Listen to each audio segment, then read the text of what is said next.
దొరగాని కొడుకు. రచన కె అన్నపూర్ణాదేవి. నేను సూర్యప్రకాష్ని. బస్సు దిగి ఇంటివైపు వడివడిగా అడుగులు వేస్తున్నాను.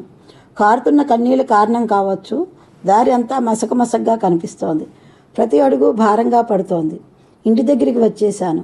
ఇంటి ముందు జనం గుమిగూడి ఉన్నారు. అమ్మ అరుగు మీద నిశ్చలంగా పడుకుని ఉంది. తన తల దగ్గర దీపం వెలుగుతోంది.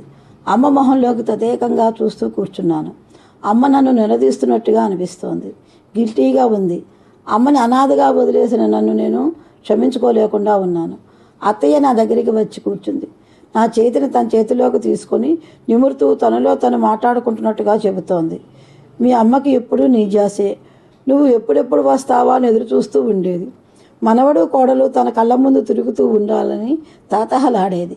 ఒక వారం నుంచి అసలు బాగుండటం లేదు. మన ఆచారి గారు వచ్చి నాడి చూసి లాభం లేదని చెప్పారు.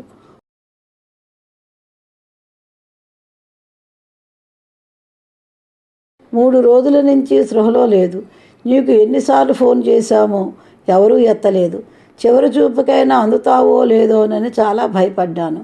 నిన్ను కష్టపెట్టడం దానికి అస్సలు ఇష్టం ఉండదు. నేను ఏదైనా అనబోతే వాడిని ఏమీ అనకు వదినా, పిచ్చి సన్యాసికి నేనంటే చాలా ప్రేమ అనేది. కడసారి నిన్ను చూడాలని దాని ప్రాణం ఎంతలా కొట్టుకుందో. కళ్ళమట కన్నీళ్లు ధారగా కారుతూ ఉండేవి. నిన్న రాత్రి అన్ని బంధాలు తెంచుకుని అందనంత దూరం వెళ్ళిపోయింది. అత్తయ్య అమ్మ మీద పడి ఏడుస్తోంది. నా గుండె బరువుగా అయిపోయింది. కళ్ళమట నీటి చుక్క కూడా రావడం లేదు.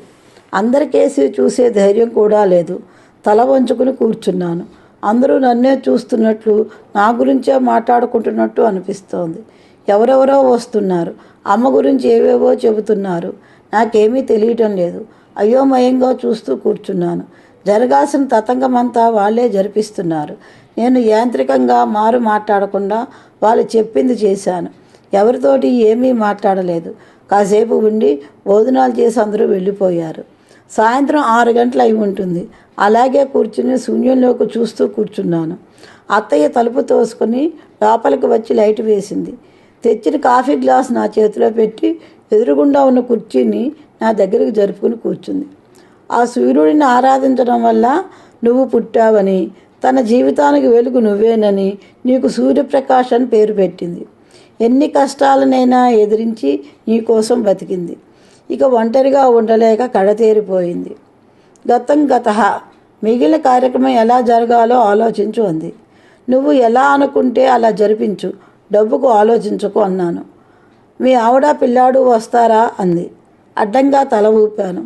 అత్తయ్య ఏదో అనబోయి ఆగిపోయింది. పెద్దగా నిట్టూరుస్తూ వెళ్ళిపోయింది. దొడ్లోకి వెళ్ళి నిల్చున్నాను. అక్కడ బాదం చెట్టును చూస్తే అమ్మని చూసినట్టే అనిపించింది. అమ్మ ఆ చెట్టుని నా మొదటి పుట్టినరోజున నా చేత నాటించిందిట. అది కొంచెం పెద్దది అవ్వగానే దాని చుట్టూ పెద్ద చప్టా కట్టించిందిట. దాని మీద కూర్చుని అన్నాలు తినేవాళ్ళం. దాని మీద పడుకుని అమ్మ తన జీవితంలో జరిగిన ప్రతి సంఘటనని కథలుగా చెప్పేది. అమ్మకు అన్నీ నేనే. నా తర్వాత చెట్టు అమ్మకి చాలా ఇష్టం. అమ్మకి తన 5వ ఏటనే అమ్మమ్మ తర్వాత కానుపు కష్టమై పుట్టిన బిడ్డతో సహా చనిపోయిందిట. అమ్మని చూసుకోవటానికి తాతయ్య మళ్ళీ పెళ్లి చేసుకున్నాడు. ఆవిడ పేరు లక్ష్మి. ఆవిడకి అంతకుముందే పెళ్ళై భర్త చనిపోయాడు. ఆవిడకి అప్పటికే 11 ఏళ్ల కొడుకు ఉన్నాడు. అయినా ఆయన తన పిల్లని బాగా చూస్తుందన్న ఆశతో ఆమెను పెళ్లి చేసుకున్నాడు. కానీ ఆవిడ అమ్మని అస్సలు చూసేది కాదుట. అమ్మ వాళ్ళ అత్తయ్య వాళ్ళు పెద్ద జమీందారులు. పక్క ఇంట్లోనే ఉండేవారు. తాతయ్యని ఒప్పించి తన కొడుక్కి అమ్మని ఇచ్చి పెళ్లి చేయించిందట. అమ్మకన్నా నాన్న 15 ఏళ్ళు పెద్దవాడట. అన్ని వ్యసనాలు ఉండేవట. అమ్మని ఎప్పుడూ కొడుతూ ఉండేవాడట. తాతయ్య అక్కగారి మాట కాదనలేక పెళ్లి చేసినా అల్లుడు పెట్టే బాధలు చూడలేక బాగా బెంగ పెట్టుకుని ఏడాదిలోపే మరణించాడుట. సవతి తల్లి ఆస్తి అంతా తన పేరును రాయించేసుకుందిట. మా నాన్నమ్మకి అమ్మకి ఆస్తి ఏమీ ఇవ్వలేదని కోపంతో చాలా హింసలు పెట్టేదిట. మా నాన్న వ్యసనాలకు ఆస్తి మొత్తం హరించుకుపోయింది. ఊరంతా అప్పులు. నాన్నమ్మ పరువు పోయిందని నల్లమందు మింగి చనిపోయిందిట. మా తాతయ్య కూడా ఆవిడ మీద బెంగతో 2 నెలలలోనే చనిపోయాడుట. నాన్న కూడా ఆరోగ్యం పాడైపోయి నేను కడుపులో ఉన్నప్పుడే మరణించాడుట. అమ్మకి 18 ఏళ్ళు వచ్చేసరికి అందరినీ కోల్పోయి అనాథగా మిగిలింది. కడుపులో నేను, ఉండటానికి ఒక మండువా లోగిలి, 2 ఎకరాల మామిడి తోట, ఊరంతా అప్పులు మిగిలాయి. అమ్మ తోట అమ్మేసి అప్పులు తీర్చేసింది. ఇంటిలో పెద్దవాట అద్దెకి ఇచ్చేసింది. దొడ్లో రకరకాల కూరగాయలు పండించి అమ్మేది. తెలిసిన వాళ్ళ ఇళ్లలో వంటలు చేసేది. వడియాలు, అప్పడాలు, ఊరగాయలు పెట్టి అమ్మేది. ఎవరైనా పిలిస్తే రకరకాల పిండి వంటలు చేసి పెట్టేది. అమ్మ అందరికీ తలలో నాలుకలా ఉండేది. చుట్టుపక్కల వాళ్ళందరూ అమ్మని చాలా ప్రేమగా చూసేవారు. ఏ అవసరమైనా అన్నగా నిలబడేవారు. అమ్మకి ఇన్ని కష్టాలలో ఒక పెద్ద వరం అత్తయ్య. తాతయ్య చేసుకున్న ఆవిడ కొడుకు పేరు భాస్కర్. అతను అమ్మను ఎప్పుడూ చెల్లిగా భావించేవాడు కాదు. కానీ అమ్మ ప్రాణ స్నేహితురాలు లహరిని ఏరు కోరి పెళ్లి చేసుకున్నాడు. దానితో వదిన వరుసతో పక్కింట్లోకి వచ్చింది అత్తయ్య. వాళ్ళ అత్తగారు ఒప్పుకునేది కాదు అమ్మను చూడటానికి. భాస్కర్ పెద్దగా పట్టించుకునేవాడు కాదు. అత్తయ్య వాళ్ళ అత్తగారికి తెలియకుండా అమ్మకు చాలా సాయం చేసేది. వాళ్ళిద్దరి శరీరాలు వేరైనా ప్రాణం ఒక్కడిగా ఉండేవారు. ఈ విషయాలు అన్నీ అమ్మ ఎన్నిసార్లు నాకు చెప్పిందో లెక్కలేదు. తన కష్టాలన్నిటికీ కారణం నాన్నని, అందుకే తన కోడలికి ఏ కష్టం కలగకుండా చూసుకోవాలని, ఈ ఇల్లు కోడలి కిలకిలా నవ్వులతో, మనవడు మనవరాలి కేరింతలతో ఎప్పుడూ కలకల్లాడుతూ ఉండాలని, అదే తన జీవితాశయమని చెప్పేది. అది నెరవేరుస్తానని మాట ఇవ్వమని చేతిలో చెయ్యి వేయించుకునేది. పిల్లల పెంపకంలో తనదే పూర్తి పెత్తనమని, దేనికి అడ్డు చెప్పకూడదని అడిగేది. సరేనా అనేది. అమ్మ, నా జీవితమే నీది, నీకు ఎదురేమిటి, నీ ఇష్టం అమ్మ అనేవాడిని. అమ్మ ఎంత సంతోషపడేదో. నాకన్నా నాకు తెలుసురా, నా కలలన్నీ నువ్వు నెరవేరుస్తావని బుగ్గలు గిల్లి ముద్దులు పెట్టేది. నేను మనసులో ఏది కావాలనుకున్నా అమ్మకి ఇట్టే తెలిసిపోయేది. ఎంత కష్టమైనా సరే ఎలాగో అలాగా ఆ కోరిక నెరవేర్చి నన్ను ఆశ్చర్యపరిచేది. నీకు ఎలా తెలిసింది అని అంటే, నాకు కాక ఎవరికి తెలుస్తుందిరా బంగారం అనేది. నాకు ఎంతో ఆశ్చర్యంగా అనిపించేది. అమ్మ కష్టం తెలిసిన వాడిగా నేను చాలా బుద్ధిమంతుడిలా ఉండేవాడిని. అమ్మకు కష్టం కలిగించే ఆలోచన కూడా మనసులోకి రానిచ్చేవాడిని కాదు. చాలా మంచిగా చదివేవాడిని. చదువు తప్ప మరో ధ్యాస ఉండేది కాదు. బంధువులకు ఎవరికి ఏ అవసరమైనా వెంటనే నిలబడేవాడిని. అందరూ అమ్మని చాలా మెచ్చుకునేవారు. రత్నం లాంటి కొడుకును కన్నావు, నీకు అన్నీ మంచి రోజులే, నీ కొడుకు పెద్ద చదువులు చదివి పెద్ద ఉద్యోగం సంపాదిస్తాడు, నిన్ను కాలు కింద పెట్టనివ్వడు, నువ్వు కాలు మీద కాలు వేసుకుని కూర్చోవడమే అని హాస్యమాడేవారు. అమ్మ మొహం మతాబులా వెలిగిపోతూ ఉండేది. నా వైపు చాలా మురిపంగా చూస్తూ ఉండేది. భవిష్యత్ అంతా కళ్ళ ముందు కదులుతున్నట్టుగా ఆనందపడిపోయేది. నేను ఇంటర్లో ఉన్నప్పుడే చిన్న క్లాసుల వాళ్ళకి ట్యూషన్లు చెప్పేవాడిని. ఆ డబ్బులతో అమ్మకు మంచి చీర కొన్నాను. ఆ చీర చూసుకుని ఎంత ఆనందపడిందో చెప్పలేను. తెలిసిన వాళ్ళందరికీ ఆ చీరను చూపించి గొప్పగా చెప్పుకునేది. ఆ చీరను ఒక్కసారి కట్టుకుని దాచేసింది. నా పిల్లలకి ఆ చీరతోటే బాదం చెట్టుకు ఉయ్యాల వేస్తానని చెప్పింది. ఆమె ఆర్భాటానికి చిన్నగా నవ్వితే, ఏరా వెయ్యనివ్వవా అని ఆదుర్దాగా అడిగింది. తప్పక వేద్దువు గాని అని కౌగిలించుకున్నాను. ఇద్దరి మనసులు ఆనందంతో నిండిపోయాయి. మన కోరికలు ఆశలతో కాలానికి పని లేదు. మనం ఒకటి తలిస్తే భగవంతుడు ఇంకొకలా నడిపిస్తాడు. నేను ఇంజనీరింగ్లో చేరిన కొన్ని నెలలకి జాహ్నవితో పరిచయం అయ్యింది. తను చాలా ధనవంతుల కుటుంబంలో నుంచి వచ్చింది. కళ్ళు తిప్పలేని అందం, పాలరాతి శిల్పంలా మెరిసిపోతూ ఉండేది.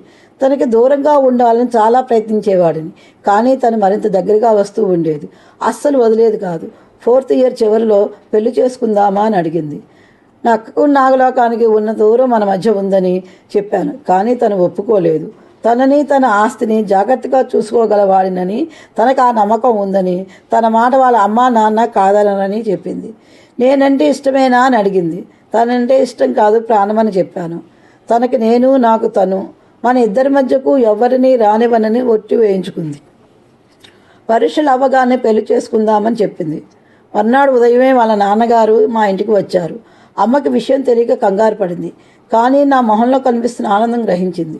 గదిలోకి తీసుకువెళ్ళి అన్నీ సంతోషంగా వివరించాను. మౌనంగా అన్నీ వింది. నా మొహంలోకి తదేకంగా చూసింది.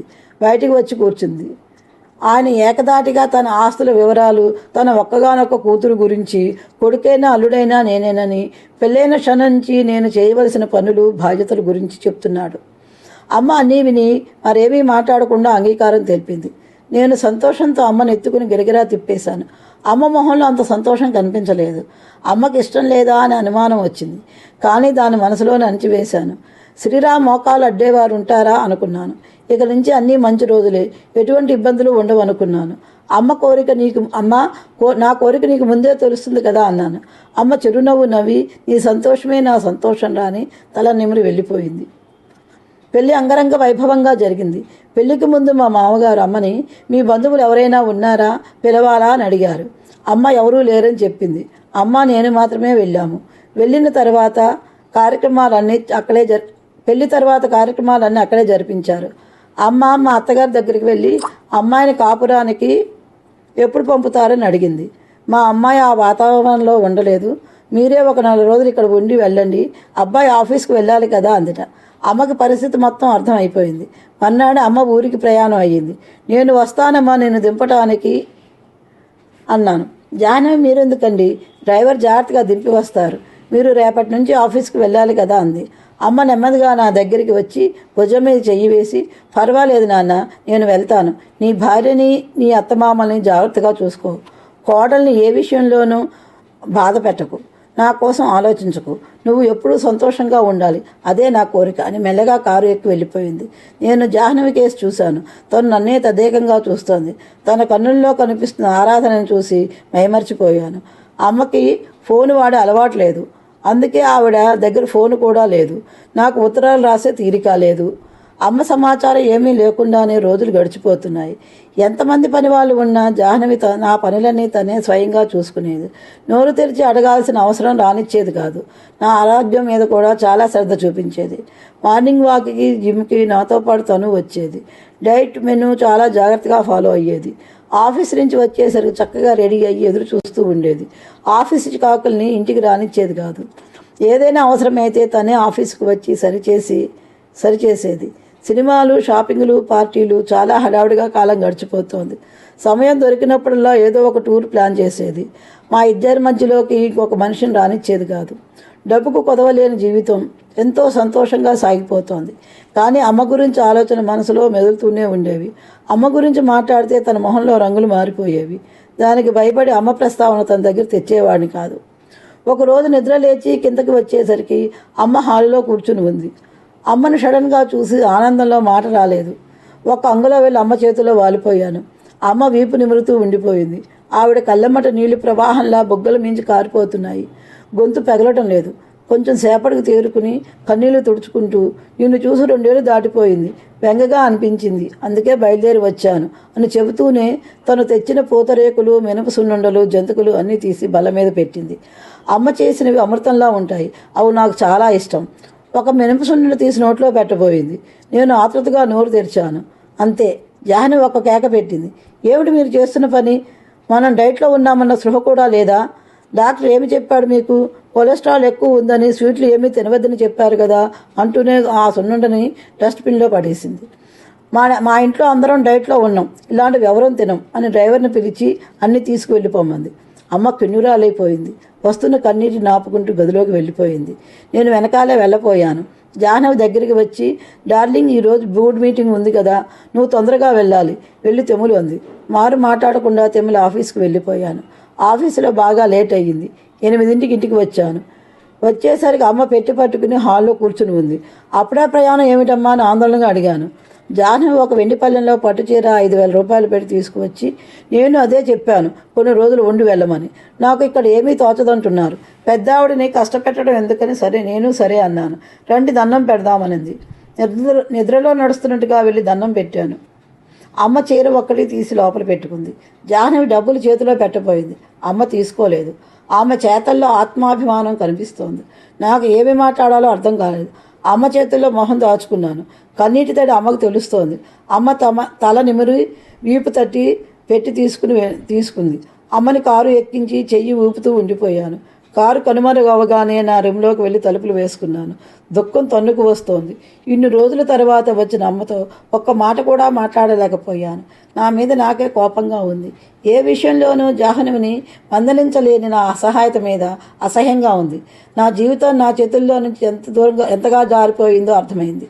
జాహ్నవి వచ్చి తలుపు తడుతోంది. తీయాలనిపించలేదు. నిద్రపోయాను అనుకుని వెళ్ళిపోయింది. అలాగే మరో 2 ఏళ్ళు గడిచిపోయాయి. ఒకరోజు డాక్టర్ ఇంటికి వచ్చింది. జాహ్నవిని పరీక్ష చేసి తల్లి కాబోతోందని చెప్పింది. నా ఆనందానికి అవధులు లేవు. వెంటనే ఊరు వెళ్ళి అమ్మకి చెబుదామని అన్నాను. చాలా కాలానికి వచ్చింది కదా, కొంచెం ఆగి అందరికీ చెబుదాము, ఇప్పుడు వద్దు అంది. ఏడో నెల వచ్చేదాకా ఎవరికీ చెప్పలేదు. 7వ నెలలో శ్రీమంతం పెళ్లి అంత ఘనంగా జరిపించారు. అమ్మతో చెప్పి తీసుకురమ్మని డ్రైవర్ని పంపించారు. అమ్మ వచ్చింది.